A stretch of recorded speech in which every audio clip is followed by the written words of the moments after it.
Hello everyone, welcome back. So today in this video we are going to complete our chapter 4 structure of atom. So this is a very small as well as interesting chapter. We are going to complete this in one video. So without wasting time, let's start. तो देखो, सबसे पहले तो हमारे chapter की starting होती कहाँ से है, from the invention of electrons. ठीक है, हमारे चैप्टर की स्टार्टिंग होती है कि कैसे जो इलेक्ट्रॉन्स हैं उनकी इन्वेंशन हुई थी. तो इन्वेंशन की किसने थी? इन्वेंशन की थी जे थॉमसन ने. और कब की थी? 1897 में की थी. हुआ क्या था, एक डिस्चार्ज ट्यूब ली गई थी, उसे हाई वोल्टेज पे रखा गया था और उसके अंदर जो गैस थी उसका प्रेशर बहुत कम था. प्रेशर कम था लेकिन वोल्टेज हाई थी. यहाँ पर दो हमने इलेक्ट्रोड्स लगाए गए हैं.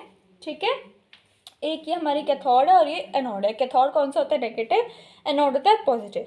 ठीक है, यहाँ पर बैटरी है और यहाँ पर वैक्यूम पंप है. ठीक है, जिससे प्रेशर कम ज़्यादा किया जा सकता है. अब होता क्या है, जैसे ही वो उसकी वोल्टेज बढ़ाते हैं और प्रेशर कम कर देते हैं तो क्या होता है, यहाँ से कुछ रेस जो हैं वो जाती हैं और एनोड को क्रॉस करके एनोड के पीछे यहाँ पर स्ट्राइक करती हैं, जिसके कारण यहाँ पर एक ग्रीन कलर का ग्लो आप देख सकते हैं. कुछ ऐसा ही वहाँ पर फ्लोरेसेंट कलर का ग्लो जो है वो वहाँ पर दिखाई देता है. ठीक है, सिर्फ उन्हें ऑब्जर्वेशन में क्या आया था कि यहाँ पर कुछ ग्रीन कलर का ग्लो आया है. ठीक है, अब देखते हैं आगे. तो थॉमसन ने ये सोचा कि यहाँ से कुछ रेस जो है वो गई यहाँ पर, क्योंकि वो रेस बहुत स्ट्रॉन्ग थी. तो उन्होंने एनोड को क्रॉस करा और यहाँ पर ग्रीन कलर का ग्लो करा. अब ग्रीन कलर का ग्लो इसलिए करा क्योंकि शायद मैंने मेंशन नहीं किया कि यहाँ पर उन्होंने कोटिंग कर रखी थी. पहले तो जिंक सल्फाइड की कोटिंग कर रखी थी. किसकी कोटिंग कर रखी थी?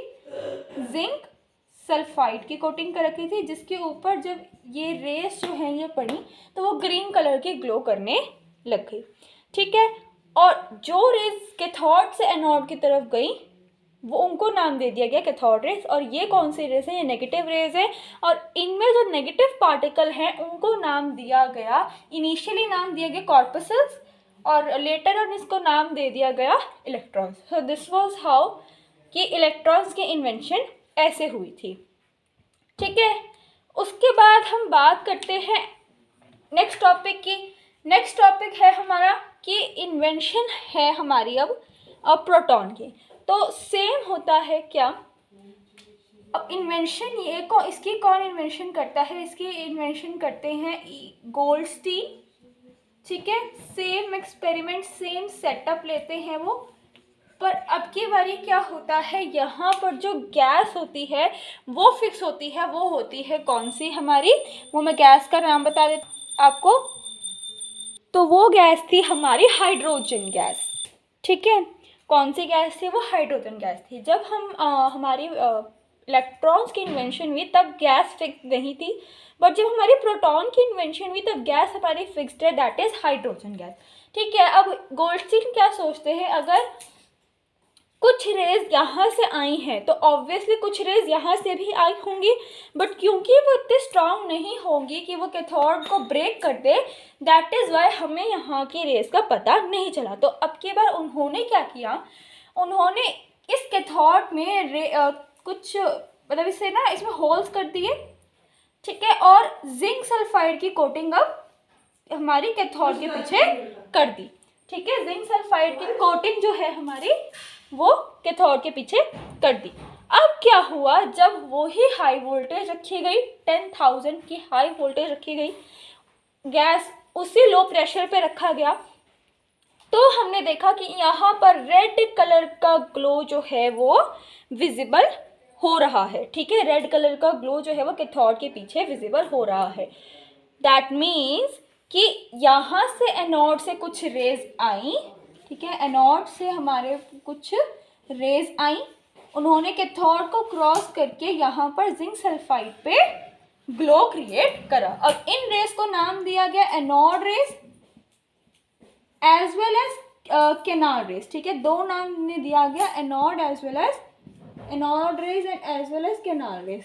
ठीक है, कैनाल रेज इसलिए क्योंकि ये इसमें होल्ड करे गए थे, तो एक कैनाल टाइप बन गया था, दैट इज वाई इसको कैनाल रेज भी नाम दिया गया। अब क्योंकि ये पॉजिटिव साइड से आई थी तो इसका मतलब इसमें कुछ पॉजिटिव चार्जेस थे और उस चार्ज को नाम दिया गया proton. So that was how the invention of proton and electron was done. ठीक है, अब यहाँ से हमारे पास आता है न्यूट्रॉन की इन्वेंशन किसने की थी। दो चीज़ों की हमने इन्वेंशन पढ़ी about the electron and proton. अब यहाँ पर हम इन्वेंशन पढ़ते हैं न्यूट्रॉन की। हालांकि न्यूट्रॉन की इन्वेंशन के पीछे कोई एक्सपेरिमेंट नहीं था। न्यूट्रॉन की इन्वेंशन की थी जेम्स चैडविक ने, और कौन से ईयर में की थी, इसका मतलब ये नहीं है कि न्यूट्रॉन की इन्वेंशन जेम्स चैडविक ने की थी। अच्छा की ये बता देती हूँ, 1932 में इन्वेंशन हुई थी न्यूट्रॉन की बाय जेम्स चैडविक। अब इसका मतलब ये नहीं है कि कोई एक्सपेरिमेंट नहीं किया उन्होंने, बट आपके सिलेबस में नहीं है कि न्यूट्रॉन की इन्वेंशन किस एक्सपेरिमेंट के बेसिस पर हुई। ठीक है, तो हमें इसमें सिर्फ इतना पढ़ना है कि न्यूट्रॉन की इन्वेंशन की थी, किसने की थी और कब की थी। इसके पीछे भी एक और बात है। तो न्यूट्रॉन की इन्वेंशन के पीछे कारण क्या था? कारण ये था कि हमें पता है कि जो एक एटम होता है वो कम्प्लीटली न्यूट्रल होता है। ठीक है, और न्यूट्रल होता है। ठीक है, मैं क्या कह रही हूँ कि एक एटम जो होता है वो कम्प्लीटली न्यूट्रल होता है। दैट मीन्स कि जो उसके अगर हम जितने भी प्रोटॉन्स, इलेक्ट्रॉन्स, न्यूट्रॉन्स अगर सबको हम ऐड करें तो वैल्यू जो है वो कम्प्लीटली मतलब लास्ट में ज़ीरो ही आती है। ठीक है, और ऐसे ज़ीरो क्यों आती है, न्यूट्रल कैसे है? क्योंकि जो इसमें नंबर ऑफ प्रोटॉन्स होते हैं और नंबर ऑफ इलेक्ट्रॉन्स जो होते हैं हमारे वो इक्वल होते हैं, बट इनके साइन चेंज होते हैं। प्रोटॉन्स का साइन होता है पॉजिटिव, इलेक्ट्रॉन्स का होता है नेगेटिव।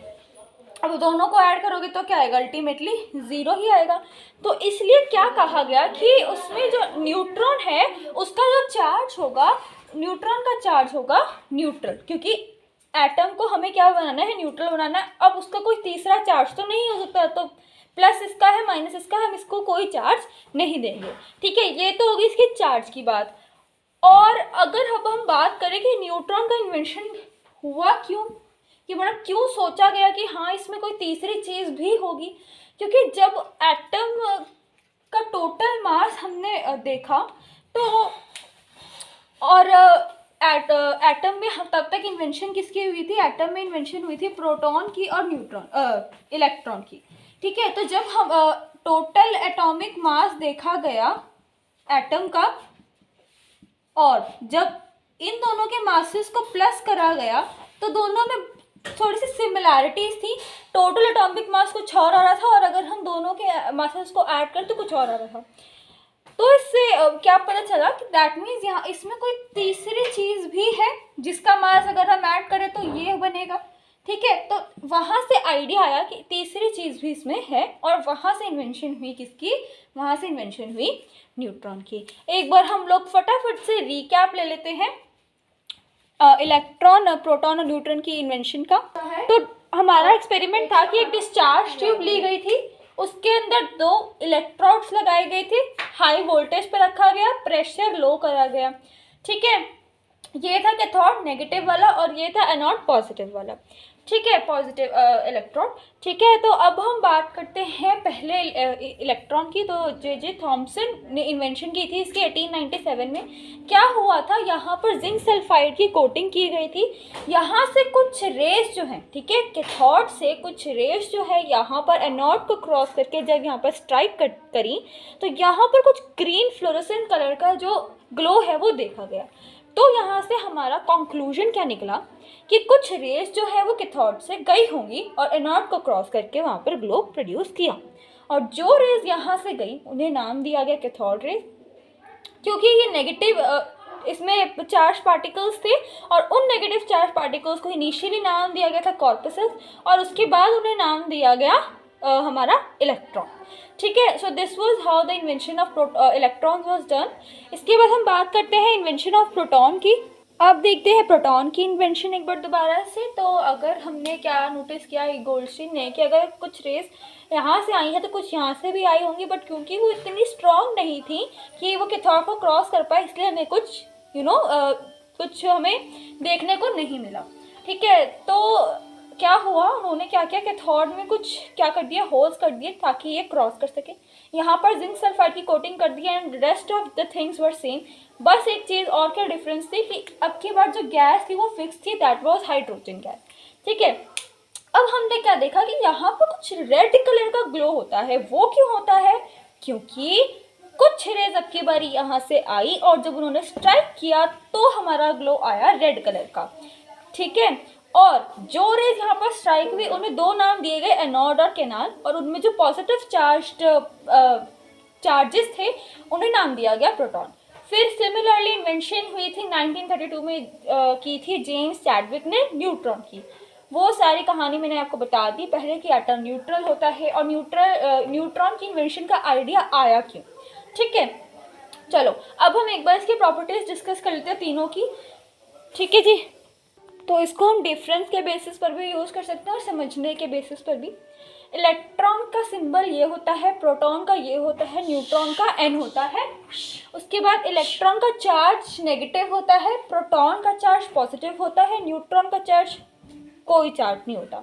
इसकी जगह आप न्यूट्रल भी लिख सकते हो इफ़ यू वांट। इसकी इन्वेंशन की थी थॉमसन ने, प्रोटॉन की इन्वेंशन की थी गोल्डस्टीन ने और न्यूट्रॉन की इन्वेंशन की थी चैडविक ने।